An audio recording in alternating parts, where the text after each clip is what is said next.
Back to live show. ఫిరాయింపుల పంచాయతీ ఢిల్లీకి చేరుకుంది. సేవ్ డెమోక్రసీ పేరుతో వైఎస్ఆర్సీపీ అధినేత జగన్ సహా పార్టీ నాయకులందరూ కూడా ఢిల్లీలో కీలకమైన నాయకులు, ముఖ్యంగా కేంద్ర హోంమంత్రితో పాటు ఇతర పార్టీల ముఖ్య నాయకులను కూడా కలిసి జరుగుతోన్న ఈ ఫిరాయింపుల వ్యవహారం మీద ఫిర్యాదు చేయబోతున్నారు. ప్రధాని, రాష్ట్రపతి అపాయింట్మెంట్ల కోసం కూడా ప్రయత్నిస్తున్నట్టుగా పార్టీకి చెందిన నాయకులు చెప్తున్నారు.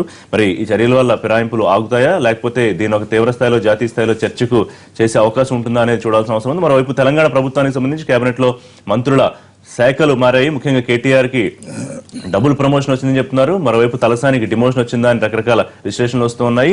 ఈ మార్పులు చేర్పులు మిగతా మంత్రులకు ఒక సూచన లేకపోతే హెచ్చరిక లాంటిది ముఖ్యమంత్రి గారు పంపిస్తున్నారనే దానికి సంబంధించి కూడా చర్చలు జరుగుతున్నాయి. ఇవాళ ఈ అంశాల మీద మనం మాట్లాడుకుందాం. మనతో సిచిఎం కృష్ణారావు గారు ఉన్నారు, Deccan Chronicle bureau chief, senior most journalist. మరోవైపు డాక్టర్ మాణిక్యవర ప్రసాద్ గారు, మాజీ మంత్రి, ప్రస్తుతం తెలుగుదేశం పార్టీ ముఖ్య అధికార ప్రతినిధి.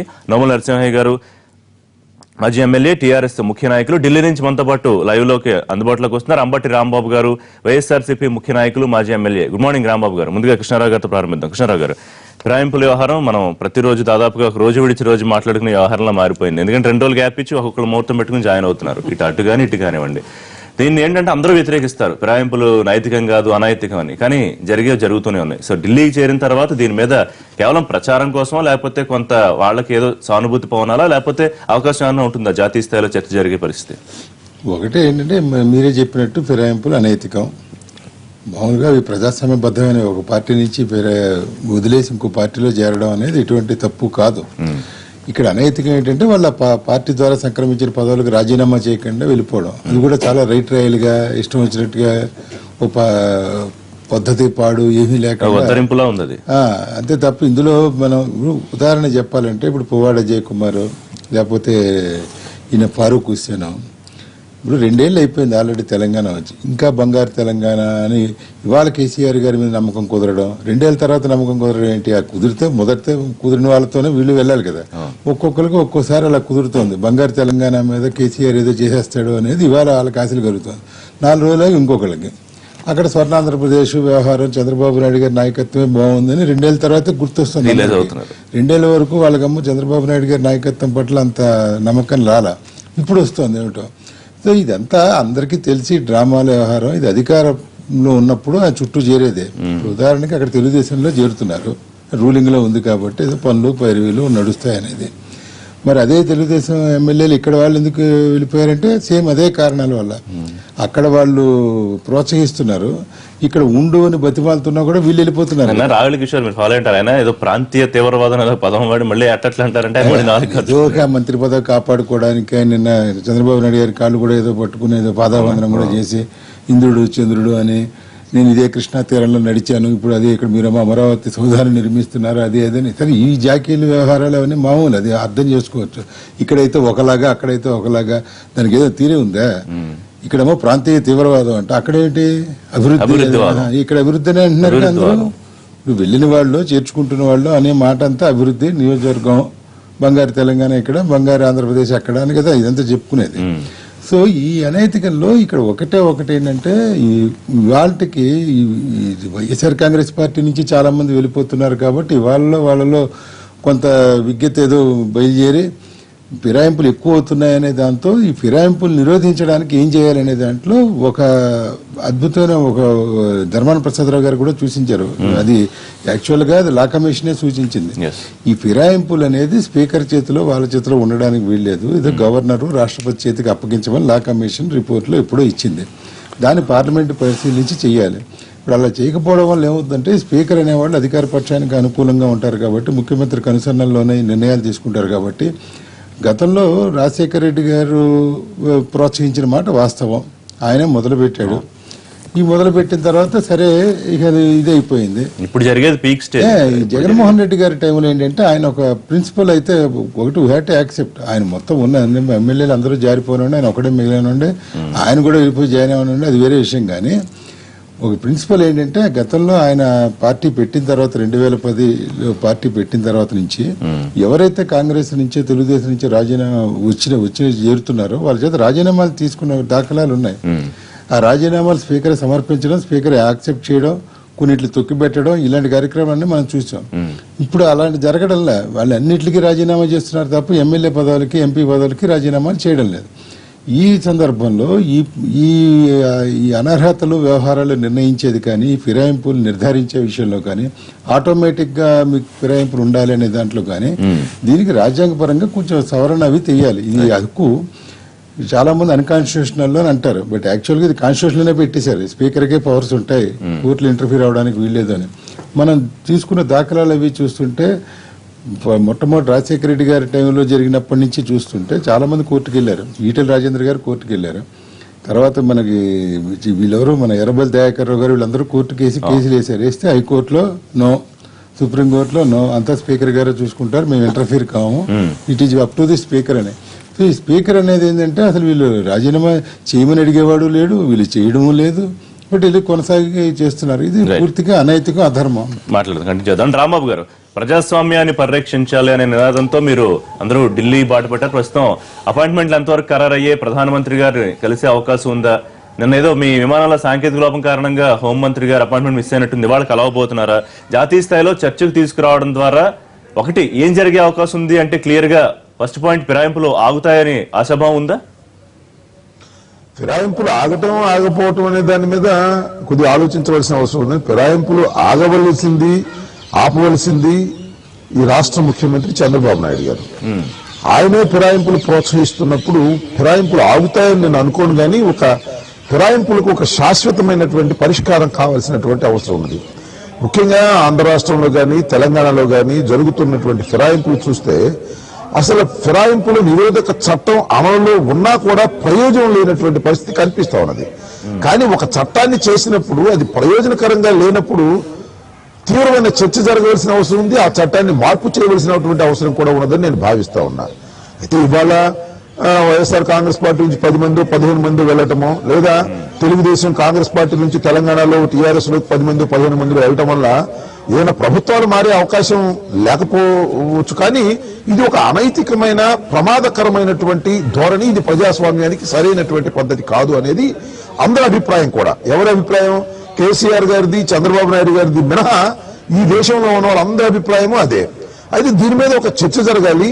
ఫిరాయింపుల నిరోధక చట్టం తక్షణమే అమల్లోకి వచ్చే విధంగా కొన్ని అమెండ్మెంట్స్ జరగాలనేది ప్రజాస్వామ్యవాదులు కోరుకుంటున్నటువంటి అంశం.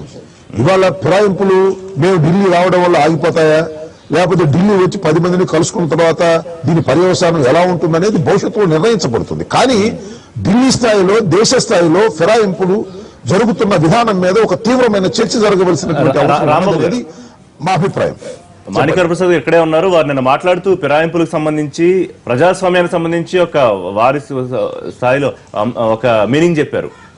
అవినీతికి వ్యతిరేకంగా ఉండడం, అందుకే పార్టీ మారుతున్నారు, అది కూడా ప్రజాస్వామ్యాన్ని రక్షించడంలో భాగమే అని.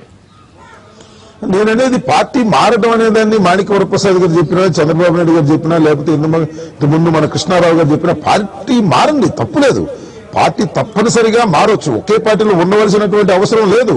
ఎవరికైనా అభిప్రాయ భేదాలు వచ్చినప్పుడు, సిద్ధాంతపరమైన తేడాలు వచ్చినప్పుడు, ఈవెన్ కమ్యూనిస్ట్ పార్టీ నుంచి కూడా వచ్చి తెలుగుదేశంలోనూ, కమ్యూనిస్ట్ పార్టీ నుంచి వచ్చి కాంగ్రెస్ లోను, కమ్యూనిస్ట్ పార్టీ నుంచి వైఎస్ఆర్ కాంగ్రెస్ పార్టీలో కలిశారు. పార్టీ మారడానికి ఎలాంటి అభ్యంతరం లేదు.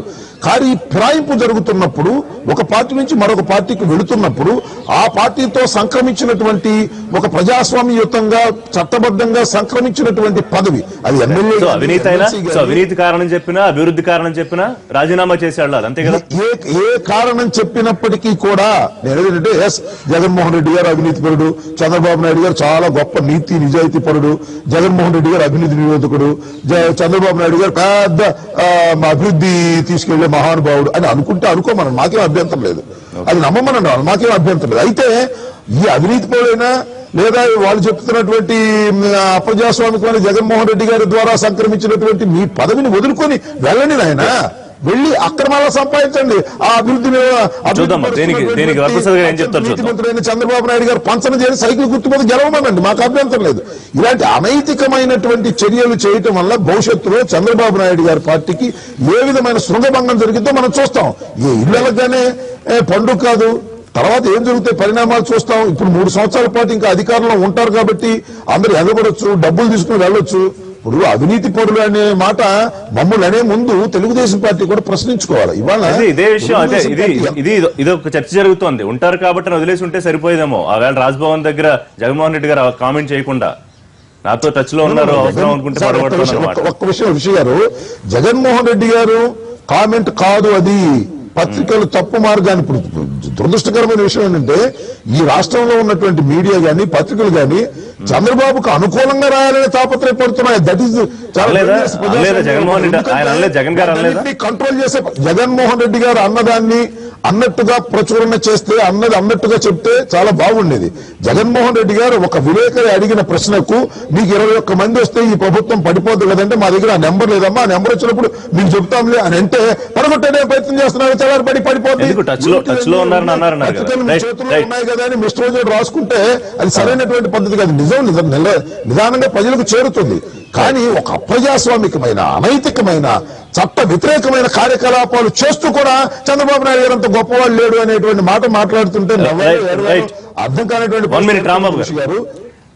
వరప్రసాద్ గారు ఏం చెప్తారంటే, ఇక్కడ పార్టీలు మారడానికి సంబంధించి తెలంగాణ సీఎం కేసీఆర్ గారు ఒక అర్థం చెప్పారు. సరే, బంగారు తెలంగాణ, రాజకీయ పునరీకరణ, లేకపోతే దిశ నిర్దేశించేది. మరి మీరేం చెప్పుకుంటారు? అభివృద్ధివాదమా లేకపోతే ఇంకేమైనా కారణాలు ఉన్నాయా? అనైతికమనే మాట ఒప్పుకుంటారా? అసలు ఒక సమస్య అండి. ఇప్పుడు ఇందాక పెద్దలు కృష్ణారావు గారు చెప్పారు, రాంబాబు గారు కూడా మొదటి పార్టీలో ఒక మాట చెప్పాడు. ఆయన ఈ పార్టీ ఫిరాయింపుల మీద ఒక చర్చ జరగాలి, ప్రజాస్వామ్యయుతమైన చర్చ జరిగి దీనికి ఒక ముగింపు పలకాలి, ఇది ప్రజాస్వామ్యానికి అవసరం అని చెప్పారు. ఆ చర్చను మేము కూడా ఆహ్వానిస్తాము. ఇది అన్ని పార్టీలు కూర్చొని, అఖిలపక్షం కూర్చొని దీనికి ఒక చట్టపరమైంది, దీనికి ఒక నైతికపరమైన ఒక నిబంధన పార్లమెంట్లో కూడా జరగాలి. వాళ్ళు వాళ్ళు నిజంగా మరి ఆ చర్చను ప్రారంభిస్తే నేను సంతోషిస్తాను. మంచి ప్రయత్నాన్ని స్వాగతిస్తున్నారు వైఎస్ఆర్సీపీ ప్రయత్నం. నేననేది ఏంటంటే, అసలు ఇది ఎప్పుడు పుట్టింది? ఇది అధికార పార్టీలో కోసం మారటమే కాదు, ఎలక్షన్ ముందు మారటం, ఎలక్షన్లో వచ్చిన తర్వాత మారటం అనేది మన వ్యవస్థలో జరుగుతూ ఉంది. ఇది మొత్తం దీని వ్యవస్థకి ములి స్టాప్ పెట్టడానికి మీరు సహకరిస్తామంటే వైసీపీ ముందు మీ పార్టీలో చర్చించండి, ప్రజాస్వామ్యం అంటే ఏంటో, ఎలా ఉంటే సభ్యులు బాగుంటుంది, డెమోక్రసీ అంటే ఏంటి, ఆ డెమోక్రసీ అనే విస్తృత అర్థాన్ని అర్థం ఉంది కదా ప్రజాస్వామ్యానికి. ఆ అర్థం చాలా విస్తృతమైంది. అర్థం వాళ్ళు అట్లా చూడలేదు. వాళ్ళ ఎమ్మెల్యేలు పోయినారు కాబట్టి మాట్లాడుతున్నారు. మిగతా అంశాలు చాలా ఉన్నాయి. అసలు వాళ్ళ పార్టీ నిర్మాణంలోనే డెమోక్రసీ లేదు.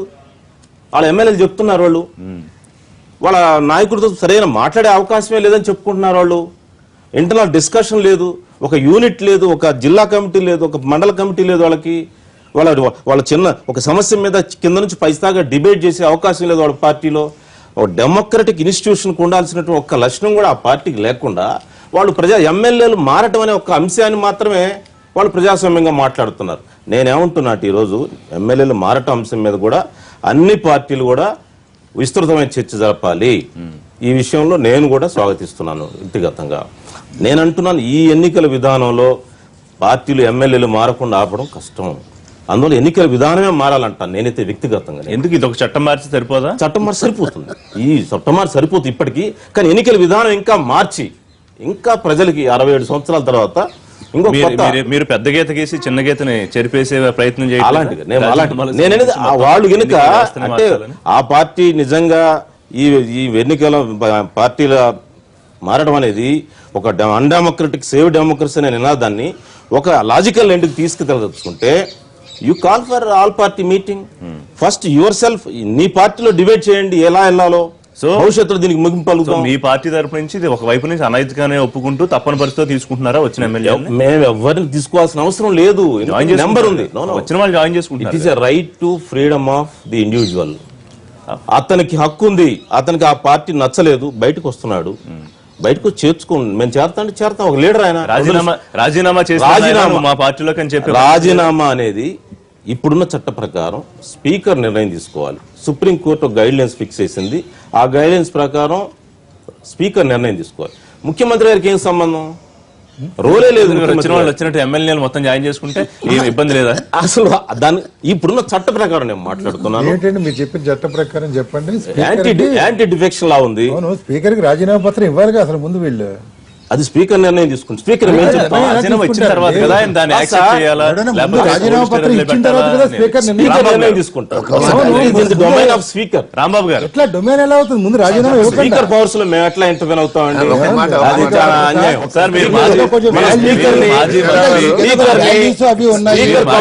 ఎక్కడ ఉన్నో పద్ధతిగా మాట్లాడతారు. కాంగ్రెస్ లో ఉన్నప్పుడు మిమ్మల్ని చూసాము, మీరు వైఎస్ఆర్ కాంగ్రెస్ పార్టీకి వెళ్తారని ప్రయత్నాలు చేసినప్పుడు చూసాం. సరే అంతిమంగా తెలుగుదేశానికి వచ్చారు. మీరు పార్టీలో చేరారు కాబట్టి ఏది పడితే సమర్థించాడు ఆయన. అట్లనే మరి సమర్థించాలి. ఇదేంటి మరి మీరు రాజీనామాలు చేయమని చంద్రబాబు నాయుడు గారు ఇక్కడ చంద్రశేఖరరావు గారు అడుగుతున్నారా? ఏమంటే ఎలా వచ్చావా నువ్వు రాజీనామా ఇచ్చావా, ఇచ్చిన తర్వాత రా అని మీరు అడగడం అది అప్రాపరియేట్ టైంలో డెసిషన్ తీసుకుంటారు. ఇప్పుడు యాజ్ టీజ్ గా ఒక్క నిమిషం యాజ్ టీజ్ గా 1 minute ఇదేనండి. యాజ్ టీజ్ గా ఒక సభ్యుడు నాకు జగన్మోహన్ రెడ్డి పార్టీలో ప్రజాస్వామ్యం లేదు, నేను బయటకు వస్తున్నాను అన్నాడు. మా పార్టీలో చేర్చుకున్నాను. నేను ఏమంటానంటే మీరు ఏమంటారు అతను రాజీనామా అయ్యొచ్చు కదా. ఏమంటానంటే ఇవ్వాలి, ఇంకో దారి లేదు. వాళ్ళు 100 కారణాలు చెప్పొచ్చు. మాకు ఆఫీసులో టీ ఇవ్వలేదని పార్టీ మారుతున్నాను ఒకటి చెప్పొచ్చు, లేకపోతే మాట్లాడడానికి అవకాశం ఉండలేదని పార్టీ మారుతున్నాను ఇంకోటి చెప్పొచ్చు. ఏదైనా కారణాలు చెప్పచ్చు పార్టీ మారుతుంది. మీరు రాజీనామా చేసి వస్తే జాయిన్ చేసుకుంటే మీ గౌరవం మరింత పెరగదా? అదే కదా పద్ధతి. విల్ టేక్ అప్రాపరియేట్ టైం అండి. ఇప్పుడు అందరు ఎంతమంది నెంబర్ డిసైడ్ అయ్యాక అందరి చేత ఒకసారి రాజీనామా వ్యూ ఆన్ అప్రాపరియేట్ టైం. అందుకనే దానికి అన్ని పార్టీలు కలిసి రావాలంటున్నా. ఇప్పుడు అక్కడ మీరు ఇచ్చిన ఈ సబ్జెక్టు మనం డిస్కస్ మన చర్చను మొత్తం ప్రజలు వింటున్నారు. అవును.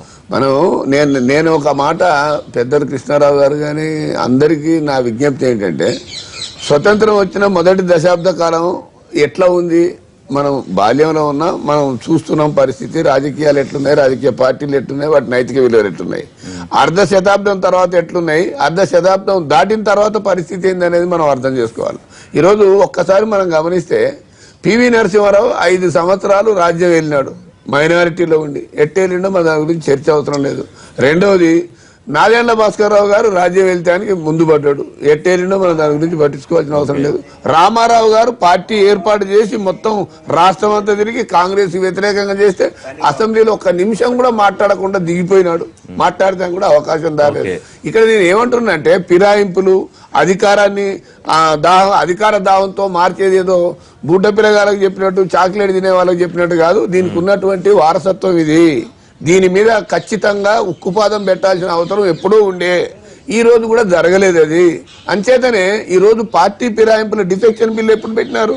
రాజీవ్ గాంధీ గారు వచ్చినాక పెట్టినారు. 400 సీట్లు వచ్చినాక ఈ ఎవడన్నా గోడ దుముకుతాడని చెప్పేసి పెట్టినారు. అయినా దాంట్లో చట్టం వస్తే చట్టంలో ఎన్ని లూపోల్స్ ఉంటాయో భారతదేశంలో మీకు మాకు అందరికీ తెలుసు. అందుకోసమని రాజ్యాంగానికి సంబంధించినంత వరకు, నైతికతకు సంబంధించినంత వరకు మాట్లాడితే నేను ఇంతకుముందే చెప్పిన, గొంగట్ల బువ్వ పోసుకొని ఇంట్లో ఏదో చూస్తున్నాయి అని ఎరుకుంటే నేను ఇంతకుముందు 3-4 ఉదంతాలు చెప్పిన ఈ రకంగా జరిగింది అని. అందుకోసమని ఆ వారసత్వంతో వస్తుందే తప్పు.